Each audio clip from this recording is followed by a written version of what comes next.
ছিল তাদের অনুপ্রেরণা, ছিল তাদের অনুপ্রেরণা। এক ইহুদি নারী ছিল যারে, এক ইহুদি নারী ছিল যারে বন্ধু ছিল গো মা ফাতেমা। ভালোবাসা প্রেম মায়া মমতায় ছিল তাদের অনুপ্রেরণা, ছিল তাদের অনুপ্রেরণা। ইহুদি মেয়েটা যখন বিয়ে হবে সমস্ত লোক হুড়ুমের দাওয়াত করছে, কিন্তু সেই ইহুদি নারী তার আব্বুজিকে বলছে, আব্বুজি তুমি যদি না আমার প্রিয় বান্ধবী ফাতেমাকে যদি না দাওয়াত করো তাহলে আমি এই বিয়েতে বসবো না। তো তারপরে কি ঘটছে শুনবেন।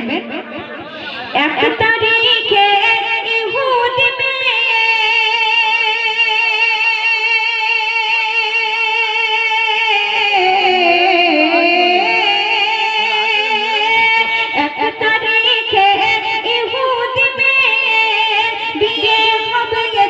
ঠিক হলো।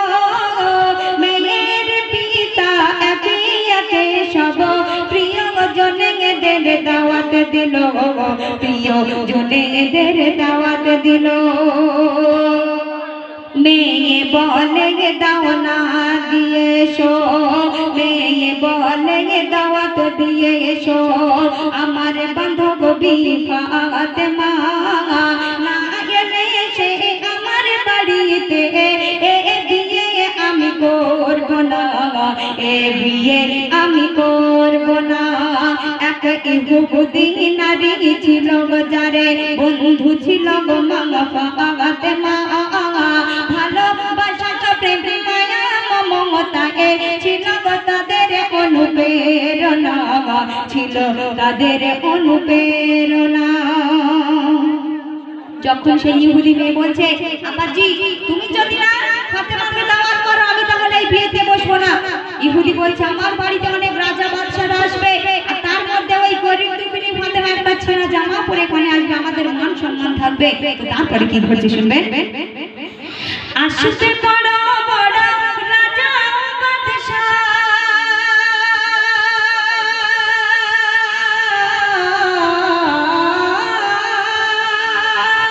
আসতে বড় বড় রাজা বাদশা তোমার বিয়েতে আমার বাড়ি।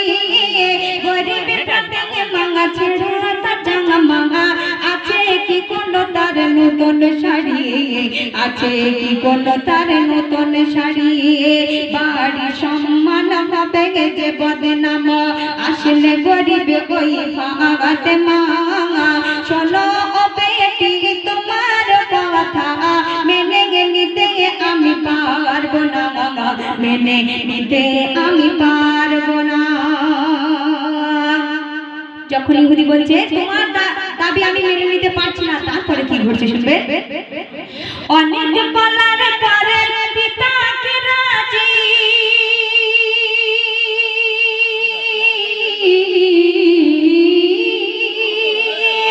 অনেক বলার পরে পিতাকে রাজি করে নিল ইহুদি মেয়ে।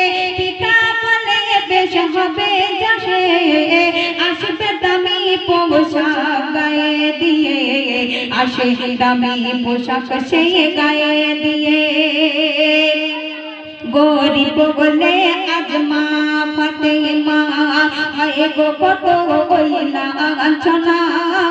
সকল নারীদের হবে যে সরদারে, তাকে তো তোমরা চিনলে না, তাকে তো তোমরা চিনলে না। এক ইহুদি নারী ছিল যারে বন্ধু ছিল গো মা ফাতেমা। ভালোবাসা প্রেম মায়া মমতায় ছিল তাদের অনুপ্রেরণা, ছিল তাদের অনুপ্রেরণা। যখন মা ফাতেমা দাওয়াত করতে বলে দিল এবং সেই ইহুদি মেয়েকে বলে দিচ্ছে যদি ওই ফাতেমা আমাদের বাড়ি আসে তাহলে তার নতুন পোশাক পরে আসতে হবে। তখন ইহুদি মেয়ে গিয়ে যখন মা ফাতেমার দাওয়াত করে আসলো, তারপরে সেই নতুন পোশাক কোথা থেকে আসলো, কিভাবে আসলো, সেই উদ্দেশ্য করে স্যার লিখছে শুনুন। খোদার মহিমা কেউ তো বোঝে না,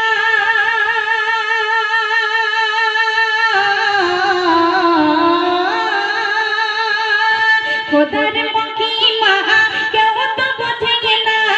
জিবরিল এলো মোর নবীর কাছে, জান্নাত হতে কিছু সামান আজ দিয়ে গেল মোর নবীর হাতে, দিয়ে গেল মোর নবীর হাতে। ফাতেমার বাড়ি গিয়ে মন বিয়ে বলছে শোনো ফাতেমা, খোদার উপহার তোমার তোমারে কবুল করো এ নাজরানা, কবুল করো এ নাজরানা। যখন মা ফাতেমার বাড়ি আল্লাহ রাসূল দোজাহানের বাদশা দিয়ে নতুন পোশাকটা যখন মা ফাতেমার হাতে তুলে দিল, মা ফাতেমা পরে যখন সেই ইহুদি মেয়ের বাড়িতে গেল, বিয়ে বাড়িতে সবাই মিলে কেমন ভাবে দেখছে যে দেখো আজকেরকার জামানায় যদি একটা মেয়ে রাস্তা দিয়ে সুন্দর একটা গ্রাউন্ড পরে শাড়ি পরে যায়, আমরা প্রত্যেকটা মেয়ে ঘুরে ঘুরে দেখতে থাকি এ কেমন শাড়ি পরেছে, কোথা থেকে কিনেছে, কত দাম নিতে পারে। যখন মা ফাতেমা সেই জান্নাতি পোশাক পরে ইহুদি নারীর বিয়েতে গেল, চতুর্দিকে সুগন্ধে ভরে গেল, আর সব ইহুদি নারীরা এসে মা ফাতেমাকে কি জিজ্ঞাসা করলো, আর মা ফাতেমা কোন দোকানের ঠিকানা দিল, আর কেমন ভাবে নিয়ে আসলো, সেই উদ্দেশ্য করে শেয়ার দিচ্ছি শুনুন। যখন ফাতেমা আসলো সে বাড়ি,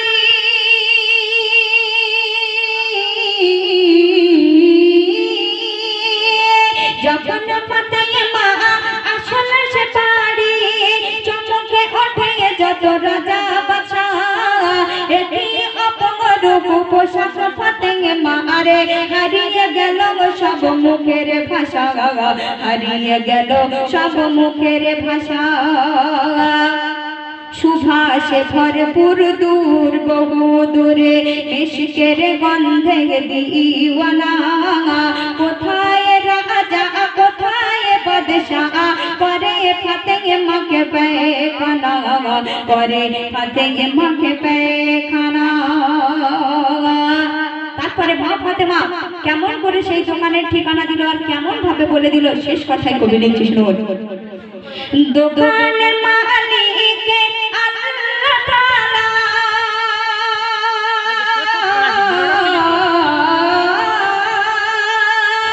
দোকানের মালিক আল্লাহ তাআলা, পৌঁছায় দারে দারে জিবরিল আমিন, সেই দোকানের সুপাওয়াত ইহদিনা সিরাতাল মুস্তাকিম, ইহদিনা সিরাতাল মুস্তাকিম।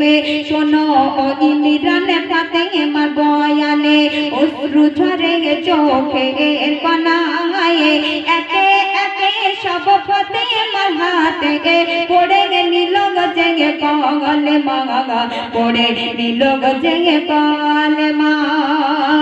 এক ইহুদি নারী ছিল গজারে, বন্ধু ছিল গো মা ফাতেমা, এক ইহুদি নারী ছিল গজারে, বন্ধু ছিল গো মা ফাতেমা। ভালোবাসা প্রেম মায়া মমতায় ছিল গো তাদের অনুপ্রেরণা, ছিল তাদের অনুপ্রেরণা, ছিল তাদের অনুপ্রেরণা।